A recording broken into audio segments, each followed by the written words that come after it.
Appreciate everybody attending this webinar this morning. Good morning to everyone, and we appreciate you taking the time out of your busy schedule to be with us this morning. As an introduction to our webinar, we have just a few administrative items, and then I'd like to introduce Jack to you. As you're going through the webinar, if you have any questions that you need to have addressed, please use the webinar feature in the webinar interface itself. Just simply type in your question, and we will get to those questions and go through the questions at the end of the webinar. For any questions that are not addressed on this webinar, we will be providing written questions and answers along with a PDF of the slide deck shortly after the webinar. It will be a few days before we can get that out to you, but we will be providing them via email, both the questions and answers and the PDF of the presentation itself. Please note that you may need to transition to full screen mode within the webinar interface in order to see the entire content of the slides that's being presented. And we will keep you posted again of where you can download the presentation materials after the completion of the webinar. To get going, I'd like to introduce Jack, our presenter today and our speaker, and we appreciate him taking time to do this webinar for you. Jack is a senior NERC CIP compliance consultant with Encari after supporting over 10 clients on NERC CIP compliance since 2006 in a variety of roles. His activities with the NERC CIP standards include gap analysis, critical asset identification, development of policies and procedures to achieve compliance with these standards, and audit preparation and support. Jack provides the benefit of having more than 30 years of experience spanning the electric utility, nuclear, environmental, information technology, and telecommunications industries, as well as the military and government. He began his career as a qualified nuclear operator in the U.S. Navy, serving on a fast attack submarine.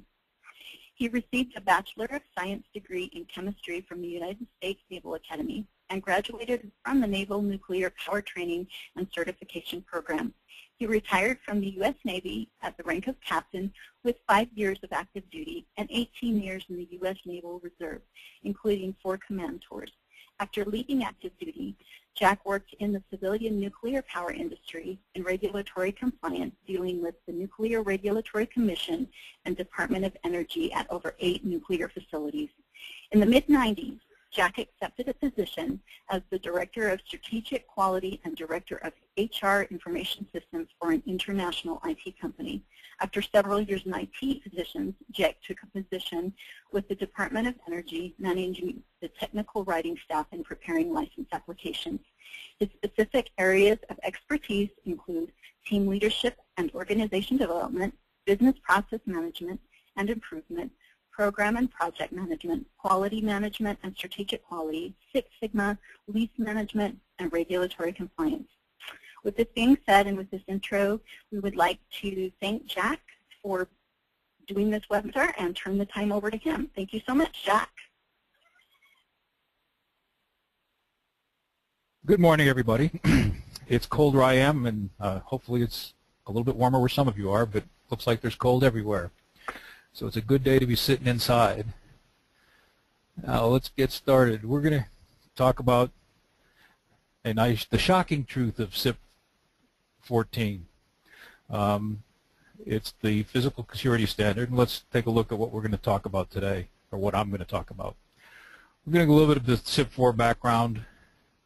Then we're going to look at the requirements, risk assessments, third-party review, transmission owner, transmission operator communications, the threat and vulnerability assessment, the physical security plans, third-party review of those assessments and plans. We'll take a look and discuss the implementation timeline, look at your next steps, and as all good training, we'll have a certification test at the end to see how much you know about physical security. So let's get into it. I picked this title for this webinar because as I read the FERC order, they had some pretty scary words about physical attacks in the bulk electric system, adversely impact the reliable operation of the bulk power system, instability, uncontrolled separation, or cascading failures. we know of industry events where these types of attacks have occurred. Some have had more media attention than others, but basically that prompted FERC to write an order and get action taken on a physical security standard to address threats and vulnerabilities to the physical security of critical structures and critical facilities in the bulk power system. Now, what CIP-014 does, it addresses the physical security of transmission stations, transmission substations, and their associated primary control centers that, if rendered inoperable or damaged as a result of a physical attack, could result in one of those three things we previously discussed: instability, uncontrolled separation, and cascading within an interconnection. It's also necessary to understand what CIP-014 is not. It is not an extension of, nor is it related to, CIP-6, the cybersecurity physical security standard. It's not based on critical cyber assets or protected cyber assets. It's not a means or a method or a justification to limit your physical security methods and measures. And it's not intended to be a one-size-fits-all approach to physical security. You'll see as we go through the wording of the standards allows some degree of flexibility in what you end up with your physical security measures. Okay, let's get to R1. The risk assessments, both initial and recurring, are covered in this requirement. The effective date currently posted on the NERC site, if anybody hasn't been there, is 1 October of 2015. Your initial risk assessment, in accordance with R1, which we'll get into the details of that, needs to be completed on or before the effective date of the standards, or is referred to in several presentations that are out there but from various regions, day 0 of the timeline. Additionally, this requirement talks about periodic risk assessments. It's 30 months if you identify transmission stations or substations or control centers that are where the CIP-014 standard is applicable. If you've done this assessment and you've determined that you don't have any facilities where this standard is applicable, then you're required to do a periodic assessment every 60 months to re-verify that condition or identify facilities at that time that would be subject to the standard. And here's what the standard is telling you need to do to determine if this standard is applicable to any of your facilities. You start out creating a candidate list. It contains the transmission stations and substations operating at or above 200 kV. Identifying the connecting stations and substations and connecting substations and stations voltages. You identify stations or substations identified in your interconnection reliability operating limits. You identify stations or substations that are essential to meeting nuclear plant interface requirements. Now, I'm not going to go into explaining those. If you have them, you know what they are. If you don't have them, it's probably not applicable. Those are probably not applicable. And then also, it's required to include a 24-month look ahead into your planning for any transmission station or substation changes in the future. And finally, to include primary control centers.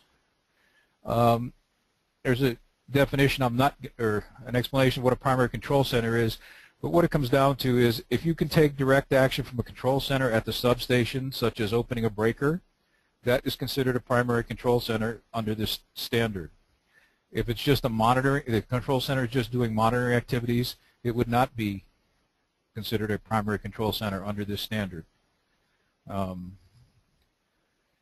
And they further define transmission, at this point, the transmission substation as a facility contained within a physical border that contains one or more auto transformers. Different from a transmission station as a facility that functions as a switching station or switchyard but does not contain auto transformers. So those are the distinctions in the terms and definitions that the standard uses. Okay, now once you've got your candidate list, you apply these 4 criteria to determine which, if any, of those facilities will be applicable under this standard. And I'll do these out of order because we'll have some discussion on one of them. If you're operating at 500 kV or higher, then you're automatically, that facility is included. Again, we'll look at 4113. If you're identified as critical by the eye rolls, by either the reliability coordinator or the planning coordinator, it's included and covered by the standard. And if it's essential to meeting the nuclear plant interface requirements. Now let's back up and look at 4112.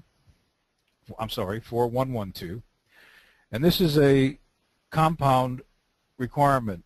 It's for substations operating above 200 kV and below, and below 500 kV, and connected at 200 kV or higher to 3 or more stations or substations, and the aggregate value, using the numbers in this table below, exceeding 3,000.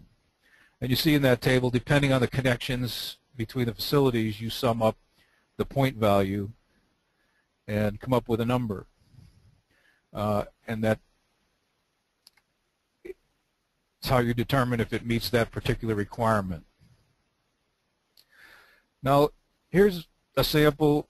Obviously, we're talking regulatory standards, so you have to have some sort of documentation to show that you've done this evaluation. And this is just a sample to give you an idea of what that might look like. You would identify your candidate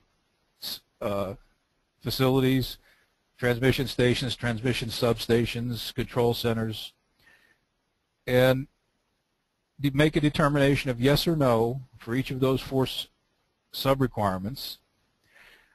And if any of those columns has a yes in it, then CIP-014 is applicable to that substation or transmission station. Now, you might expand this in the 4112 set column to subdivide it into the 3 criteria and identify whether it's yes or no for each specific criteria, in which case you'd have a composite yes if all 3 were yes. What we're looking at here is this is the kind of documentation you want to have available, because certainly you are going to be audited this at some point in time, and you need to be able to show that you've gone through this type of analysis and completed this assessment with the appropriate substations. Other information that might be included in a table like this are the specific voltages of the substations or transmission stations to show how they got on the list in the first place. All right, now we get to R2, and they require you to go out and get a third-party review of your risk assessment. And these are the things that are mentioned under that requirement. First, you have to complete that within 90 days of completion of the R1 assessment, but it may be conducted concurrently, and we'll discuss that point a little bit as we go along the way and look at the timeline.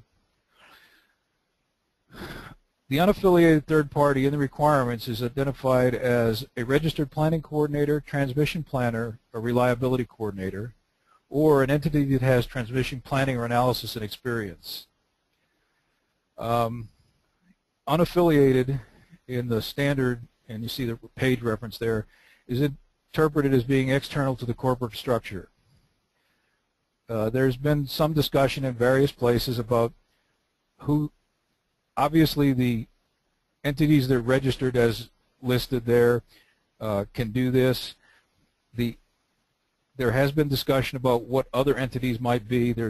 I've heard discussion about going to another utility or a utility offering that service to other utilities. And apparently there's a mixed feeling. In some cases, the legal departments of respective utilities have gotten involved and said they don't want to accept the liability of performing this activity for somebody else. So it's important that you determine who's going to be your third-party assessment or third-party assessor for the purposes of this requirement early in the process. Realizing that the credentials of the third party will be assessed and may impact your audit risk associated with this requirement in R1. Now, that's just in the qualification of and identification of the reviewer. The third-party reviewer reviews your risk assessment and either agrees with you or has comments regarding your risk assessment.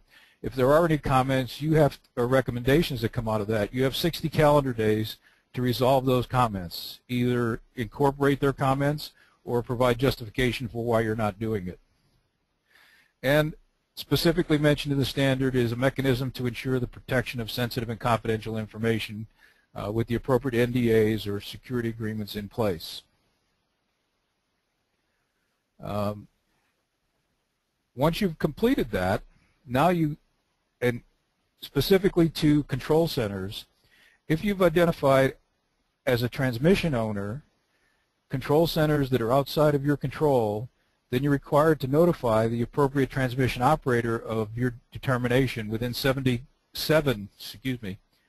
calendar days of completion of the assessment and third-party review. Conversely, if you take something off your list or something goes away from your list, you're also required within 7 calendar days to notify the respective transmission operator that you've taken that off the list, so they can take their actions under the following requirements. Okay. Now we go into R4. This is to perform a threat and a vulnerability assessment for those facilities that meet the thresholds in R1 and confirmed in R2. This threat and vulnerability assessment should evaluate the unique characteristics of facilities, prior history of attacks on similar facilities, and any intelligence or threat warnings that may be available. This requirement applies to both transmission owners and transmission operators as indicated in R3. Now, while this requirement does not specifically state a timeline for when it's due, logically it has to be completed not later than the completion of your physical security plans that we'll talk about in R5. Now, here's a place where there is some flexibility to what methodology is used to do your threat and vulnerability assessments. I'll talk briefly about one methodology that's out there called Carver. Some of you may have heard of it. That's actually an acronym for criticality, accessibility, recuperability, vulnerability, effect, and recognizability. Okay, so what does that mean to you? Criticality is the importance of a particular target to this bulk electric system, in this case. Accessibility is ease of access to the target. Recuperability is your ability to recover the target. Vulnerability is the ease of a successful attack. Effect is the direct loss from the attack. And recognizability is the ease of target recognition. And you can see how all of those characteristics relate to the 3 items listed there. Each facility will have its unique characteristics that will apply in those cases. There may or may not be some history, and you may or may not have intelligence warnings on those. What you do is in each of those categories there's another matrix that lists you assign point values based on a description of how bad it is in each category and come up with an aggregate score that determines how vulnerable to particular threats a given facility is. And I said that's just one method. There's other methods out there. I would say a good recommendation is not to create a new one. If you've got one that you've used, you certainly can use it, but you should be prepared to defend it. If you don't have one that you currently use, then you should look for something out there like Carver or another one that's established in the security industry as a viable method to perform a threat and vulnerability assessment. There's not much point in putting yourself at risk by trying to recreate the wheel here. In conjunction with doing the threat and vulnerability assessment, you should be developing a physical security plan. This requirement is required. Yeah, requirement is required. It is a nice Department of Redundancy Department statement. But this requirement is you're required to complete within 120 calendar days of completion of the R2 third-party review of your R1 assessment. And it needs to cover any facilities that were identified in that assessment and review as having CIP-14 be applicable to them. It applies to both transmission owners and to transmission operators. So while you may be in some cases in only one of those categories, it equally applies to you if you have standards that are facilities that are identified as applicable under this standard. The physical security plan attributes at a minimum are security measures designed to deter, detect, delay, assess, communicate, and respond to potential physical threats. And this, again, is not new information. It's typically what you'd expect to see in a physical security plan. It's just codified to a degree in the standard. You also have to have law enforcement contact and coordination information, a timeline for executing specific security enhancements, and provisions to evaluate evolving physical security threats and corresponding security measures. Now, also in the discussion of the standards and some of the discussions within the standards, it talks about one security measure may mitigate multiple vulnerabilities, and one security measure may meet multiple aspects of the detect, delay, deter, assess, communicate, and respond sequence. So you need to write your security plan in a way that you identify these activities and what security measures apply to them. But if it's appropriate, that a single security measure may be applicable in multiple cases or in multiple locations within the security plan. R6, we're back to another unaffiliated third-party review of your assessment and plan. Again, we have a 90-day requirement to complete the third-party review, and it may be conducted concurrently with R6. With R5, with the development of your security plan. In this case, the unaffiliated third party has a little different set of criteria, but it should be one of the criteria listed here. An entity or organization with electric industry physical security experience whose review staff has at least one member who holds either a Certified Protection Professional, CPP, or Physical Security Professional, PSP certification. On this particular one, I've heard some discussion about there are different specialty areas in some of these certifications, and you need to be aware of that because some of them may not be appropriate to be applicable in this situation. So again, you need to be aware that the qualifications of the third-party reviewer are subject to audit to ensure that you had an adequate review. The second one is an entity that has transmission planning or analysis experience. Then we have an entity or organization approved by the ERO,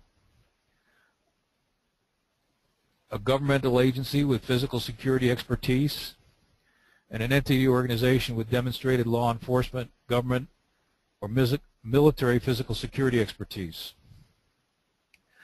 To the best of my knowledge, I have not yet seen a list of or any indication of ERO approved entities. It may be that you specifically have to ask to get one. In the case of any of you that are located in the WEC region, in a presentation they did, they state that they have staff qualified to perform this review.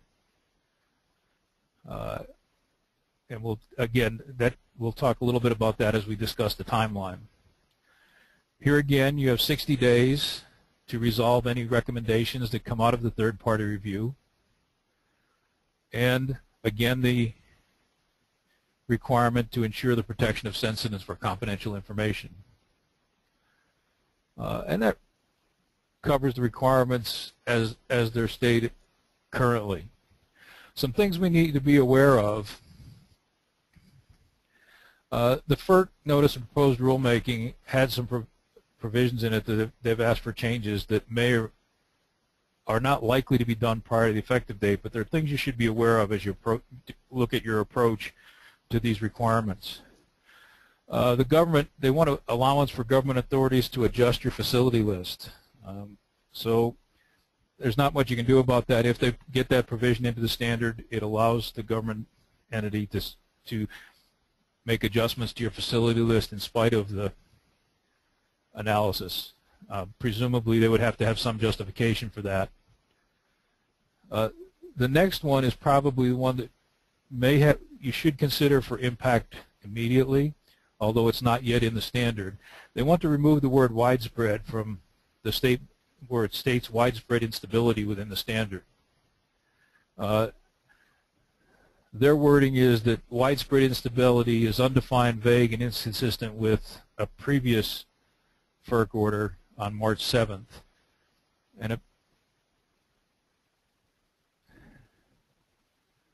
And so they want to get the word widespread out of there and just go instability. That should not, well, it may or may not have an impact to you depending on how you're going to how you would define widespread instability, but instability should be easier to define.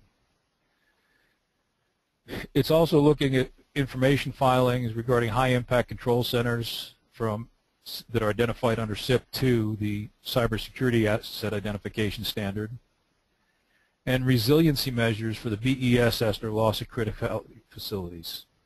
Again, it's not stated what these might be, but it's just something to be aware of as you get through the progression. Realizing that the standard may change within the time frame, the implementation time frame, and depending on the scope of the change, there's a possibility they could have it come into effect prior to your completion of the implementation steps of this standard, this version of the standard. And then they've also talked about exclusion of generators from applicability.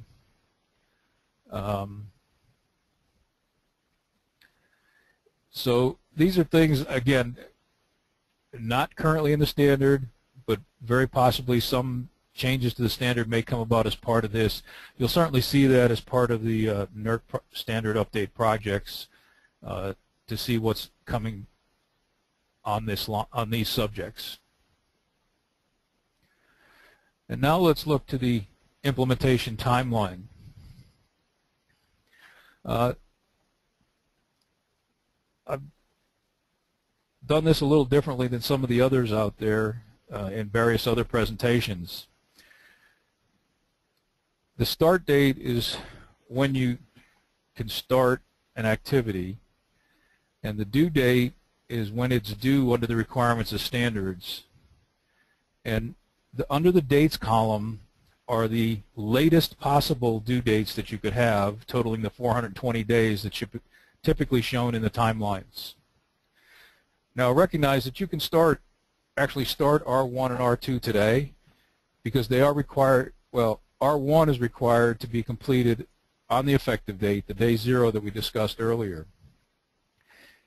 And if you're going to do a concurrent a third-party assessment with that, it could potentially start today as well as any time up to the completion of R1 plus 90 days. So it's up to you to work in your planning when you're going to get that third party on board. But you can see the benefit of having a concurrent one. There's also another benefit because of the issue with 60 calendar days to resolve any comments from a third party. If you're doing it concurrently, you should be resolving comments concurrently, and your final assessment and their final evaluation of your assessment should be consistent, unless there's some discrepancy where you're not going to do what they've asked you to do or what they've recommended. The other concern that I see is the potential limited availability of resources to do the third-party evaluations. If you look at the number of entities that are required to evaluate this, and if you think you can depend on the regional staffs to be your third-party affiliate, third-party unaffiliated reviewers, there's a huge workload stacked on them, and they may have a problem supporting that. Not in terms of capability, but in terms of resource loading, there's a lot of activity in there for a relatively limited number of people. So it would behoove you, in as much as you can, to identify who your third-party reviewer is early, get a commitment from them, and get that on their schedule and your schedule to have them involved with you as early as possible. That also applies as we get down to the second third-party unaffiliated third-party review as well. It's possibly a different reviewer, but you should, again, look ahead early and identify who that's going to be, and get your appropriate, if necessary, any appropriate contractual vehicles in place to have those people scheduled and committed to your third-party review. So we look at it, and day 0, again, 1 October 15 is when you have to complete R1. 90 days later, the 30 December date is the latest possible date to complete R2, the third-party review. There's an additional 60 days after that, which takes you to 28 February of 2016 to resolve any recommendations from that third-party review. Again, the dates shown are the latest possible implementation date, or latest possible completion date for these activities based on the 1 October 15 effective date. R3 is 7 calendar days after the completion of R2, which again the latest date is March 6th. R4 and R5, again I said R4 does not have a specific timeline, but logically it needs to be completed at in the same time or not later than your security plans, are another 120 days out, which takes you to 27 June of 2016. Your third-party review is 90 days after the completion of your security plan, which rolls you out to 25 September of 2016. And finally, your resolution of your comments from your third-party review is another 60 calendar days to 24 November of 2016. The total span from 1 October to 24 November is 420 days, which has typically been shown in the timelines where people did not, at the time they did the timeline, did not have, the effective date had not yet been established. There's a question here. As I said, these dates indicate the latest possible date. But if you complete your R1 evaluation, the statement in the requirements for the completion of the third-party review is completion of R2 plus, or I'm sorry, completion of R1 plus 90 days. And all of these time statements, due statements, are based on the completion of the previous requirement. So if you complete a requirement, the actions under a given requirement early, your date would be earlier than that based on the 90 days. We'll take a specific example. Once you resolve the comments from item R22, whatever date you resolve those,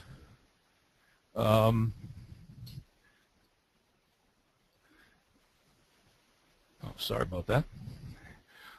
Whatever date you resolve those comments is the start date for your 7 calendar day window to notify transmission owners. So it's something to be aware of as you're moving forward, the difference between the completion of a requirement plus a number of calendar days versus the latest possible due date given the timeline stated in the standards. Now let's take a look at the next steps, where you should be headed right now.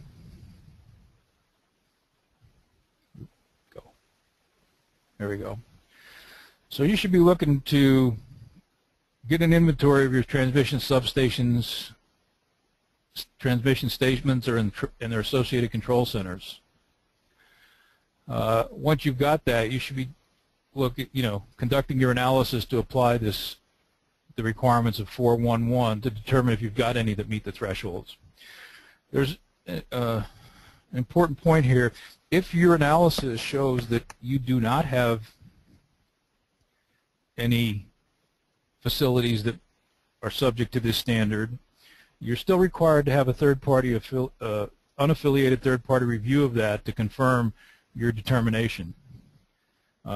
Although at that point, if you've determined and your third party has agreed that there are no facilities that meet the requirements of this standard, or meet the thresholds of this standard rather, then your activities under this standard are complete until your recurring review 60 months subsequent to that determination.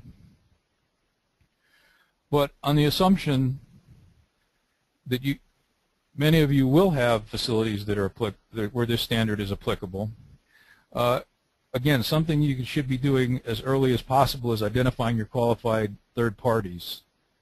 I list that both in step 3 and 5 here.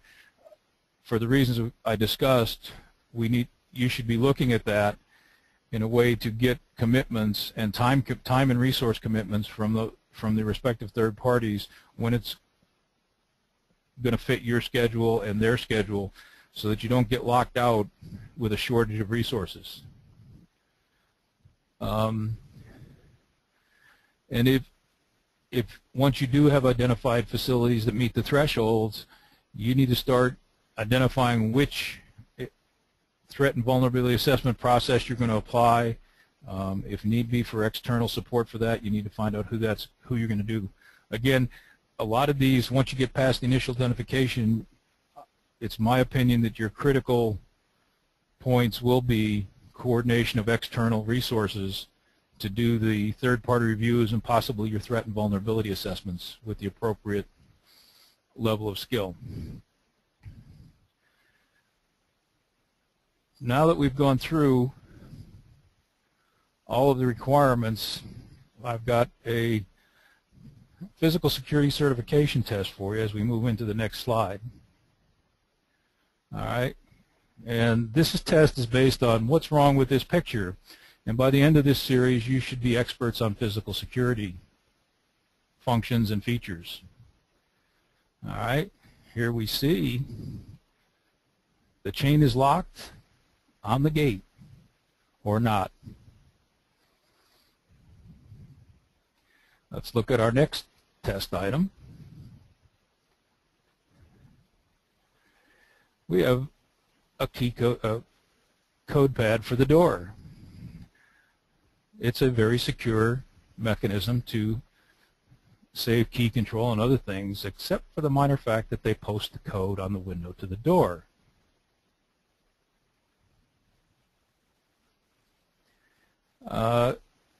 Certainly one of the security measures is security cameras. As we can see, wouldn't you like to have the job of monitoring the view from this security camera?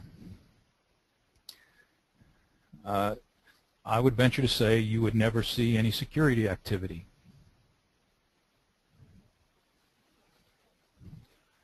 And fences are an important part of security plans.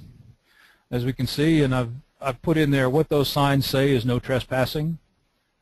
Presumably, whatever source this picture came from, people only walk on the path. Nobody walks on the grass. So this is an effective security measure in this case. And we have gated entrances. You'll see that bar is a little bit short to prevent vehicles from entering the property. And if you look at it, it's not a broken bar. It's physically the size of that arm control module would not support a bar that's stretched across the road. Okay. And let's not forget our guard forces. This is your security guard. The source I got this picture from suggested that the quotes were added to the sign with Photoshop after the fact, which is entirely possible. Because we have our security guards watching our facilities and monitoring the entrance.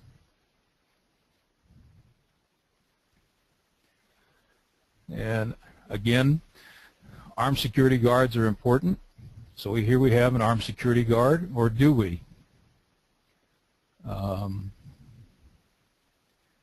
It's easy enough to see that in this case, the picture of the security guard is more important than the security guard actually asleep in the chair behind it. But it does appear that he would carry a club if he was actually awake.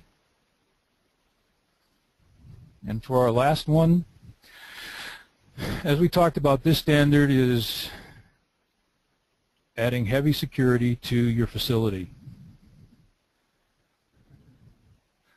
So, as you see the comment someone added to this picture, when I asked for heavy security, this is not exactly what I meant. Okay, now that's the completion of the prepared portion. Let me scan through the questions and see if I can get some common questions that are being asked and come up with some answers for you. All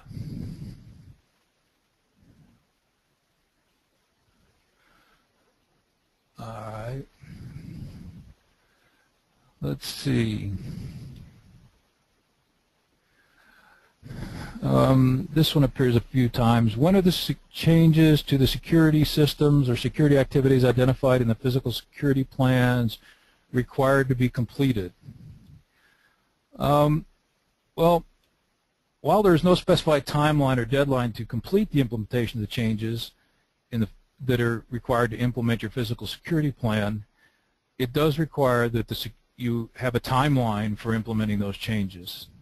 So I would suggest that it be prudent to handle the gaps between any existing security controls and those specified in the physical security plans prepared for this standard in much the same way you'd handle a mitigation plan, identifying specific activities with their respective completion dates, tracking those activities, and documenting completion of those activities as you go along until you finally achieve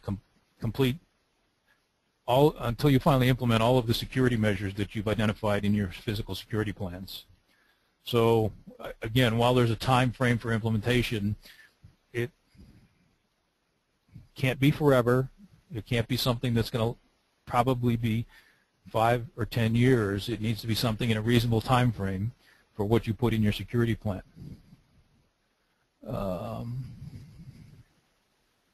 Let me see. What else we got here? Again, when the threat and vulnerability assessment needs to be completed. As I said, this requirement does not have a stated completion time in the standard itself, but since it's a key input to the creation of your security plans, logically you need to be completed prior to or concurrently with your security plans. I would suggest that it's probably difficult to write a security plan until you've completed significant portions of the threat and vulnerability assessment, because that's going to identify what you're trying to protect against. Let me keep looking here.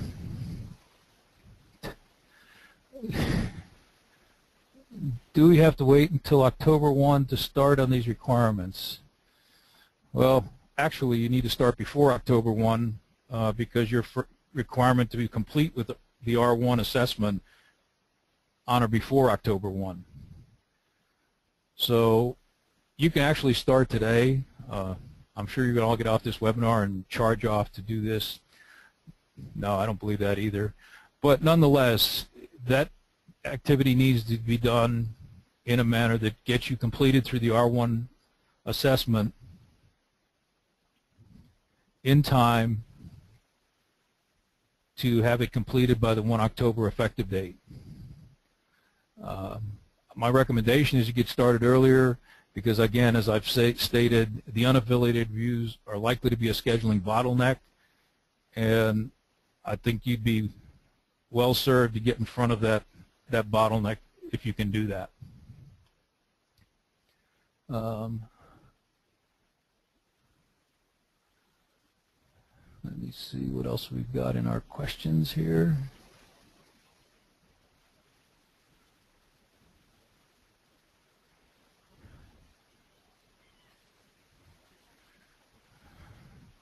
Okay, I see other regions have indicated that they can do the third-party reviews for you, which is a good thing. But realize that the region staff is also limited. And I don't know all the numbers off the top of my head. I know certainly WEC has a lot of entities that they have to be concerned with. Some of these others, depending on the number of entities, it's going to be a time-consuming activity to get third-party reviews done. And okay, here's one that's come up a few times. How do we know who's a qualified to be the unaffiliated third party for R2 and R6 reviews? The best answer here is to contact your specific region and ask. It looks like WEC and possibly ERCOT and some others have indicated they are. Oh, there we go.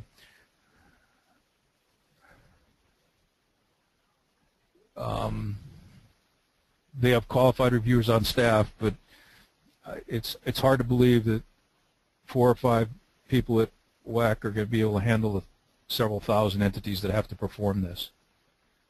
And you may run into similar situations in other regions as well.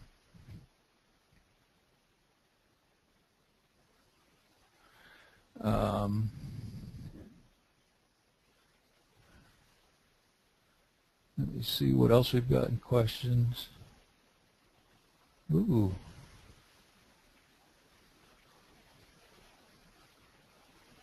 Well, so I think with respect to unaffiliated third parties, the best option there is to check with your region. I'm seeing comments that say WEC has said they're not qualified, which is different from what they put out in a different presentation. So it's, you need to check with your respective regions and find out where they're at on this and find out specifically what the region is looking for. There should be some consistency, but as we know, that's not always the case. And find out what they're looking at. And I've seen comments both ways on the ERO approval, where some commenters have said that the regions do not want to be liable for identifying contracted or parties per contract because it appears to be a recommendation, and others that say that, as it says, that this region should be keeping a list of who's approved or who's met the qualifications of the 2 review standards.